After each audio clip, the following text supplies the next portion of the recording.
I love a good movie musical, and once in a while, the Motion Picture Academy does too. Hey, it's Michael, aka Oscar Man, and in this video, I'm going to talk about musicals that won the Best Picture Oscar. Now, when you search for a list of these winners, it typically shows 10 films. Because I don't think The Great Ziegfeld or Going My Way classify as a musical, where someone suddenly breaks into song and or dance, these two films won't be discussed here. Ziegfeld had some great production numbers, and Going My Way has Bing Crosby crooning, but for me, both of these are more like dramas with music. So of the remaining eight, let's start with the one you know is my favorite film, 1961's West Side Story. As for singing, yes, I am fully aware that almost every principal actor was dubbed, and no, I don't think it's a good idea. Natalie Wood had stipulated in her contract that she would do her own singing, but after shooting was completed, her vocals were dubbed by Marni Nixon, who will come up again later.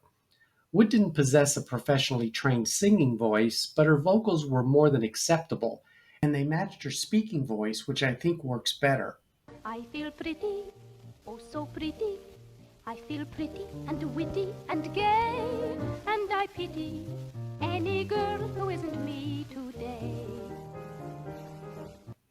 Wood was reportedly very unhappy with the final result, and I don't blame her. As for the role of Tony, the casting of Richard Beamer perplexes me to this day. He could neither sing nor dance, and he hardly evoked the persona of a former member of a street gang. The producers wanted Elvis, who I think would have made a huge impact in this role. But Colonel Parker ixnayed it, because he thought that portraying a gang member wasn't a good image for his golden goose, client. I guess playing a convicted killer is a better role model. The studio screen tested a bevy of actors, including Wood's then boyfriend Warren Beatty, Anthony Perkins, Richard Chamberlain, who was considered too mature, and Burt Reynolds, who they thought came off too tough. Speaking of Maria, before Wood was cast, the actresses considered for the role included such impressive singer-dancers as Jill St. John, Suzanne Plachette, and Elizabeth Ashley. But enough about the troubled leading roles.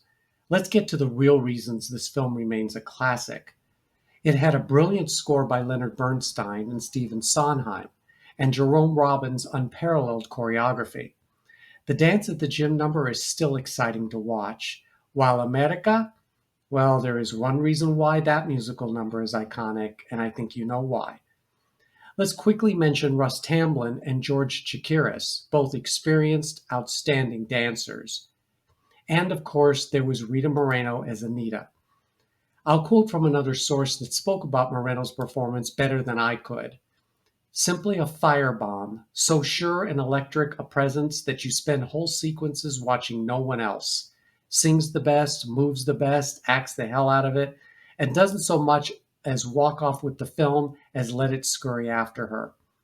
Moreno's performance remains my choice for the number one Best Supporting Actress win of all time. She is West Side Story. Oh, and the film won 10 of its 11 nominations. Next is the last musical so far to win Best Picture. I hadn't seen any stage productions of Chicago, so I went into this 2000 film with no expectations.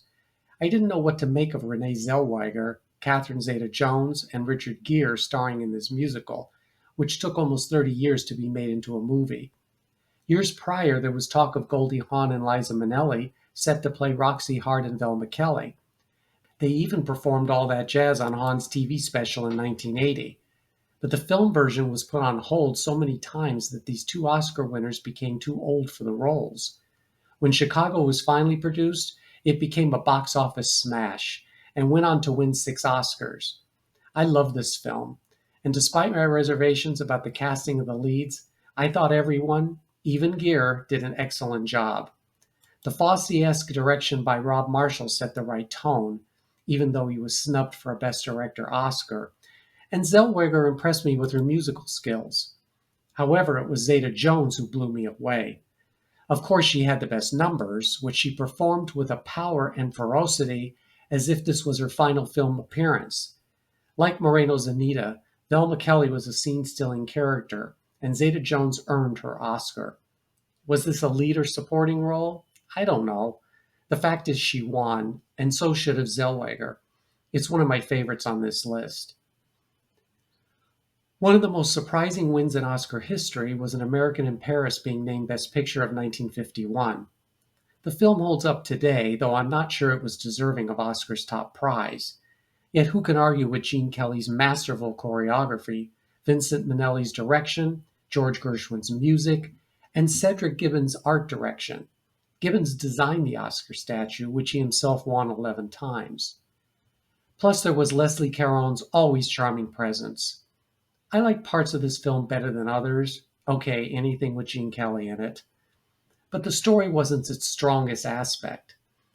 An American in Paris was nominated for 8 Oscars and won 6, as well as a special Oscar bestowed upon Gene Kelly for, quote, his versatility as an actor, singer, director, and dancer, and specifically for his brilliant achievements in the art of choreography on film.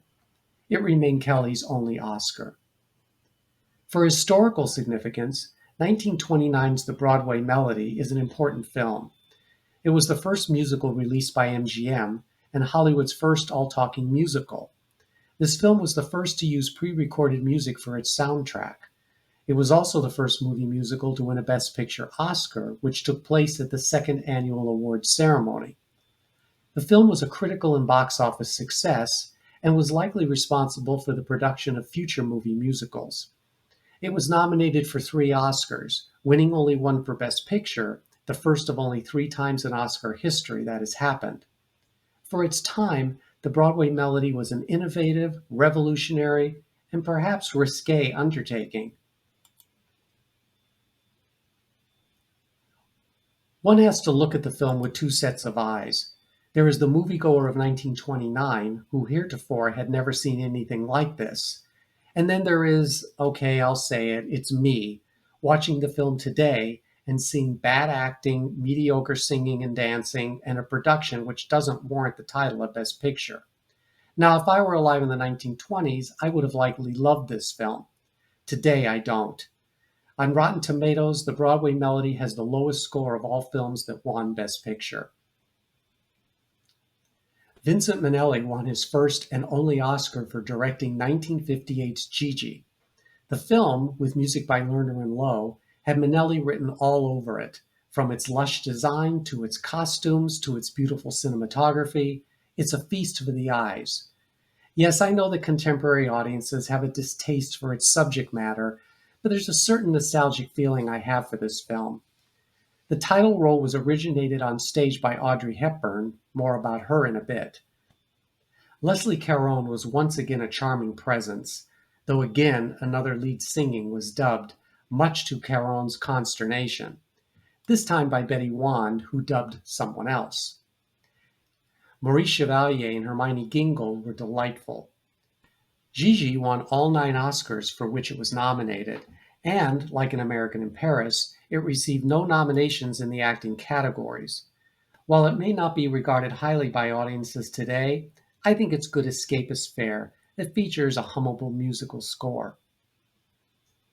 I've only seen parts of 1968's Oliver, so I'll refrain from commenting too much about the overall film.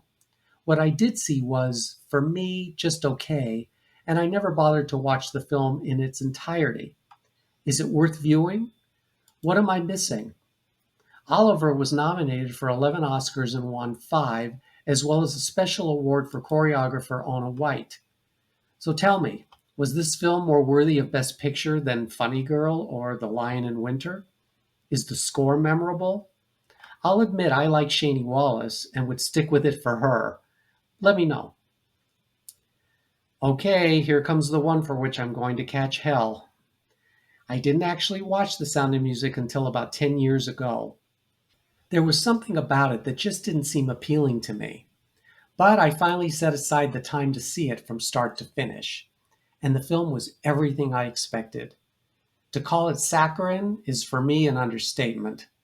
Julie Andrews may have sung about a spoonful of sugar being medicine in her Oscar-winning role as Mary Poppins, but as Maria, this is diabetes-inducing. I use the word trickly to describe my experience with this 1965 film.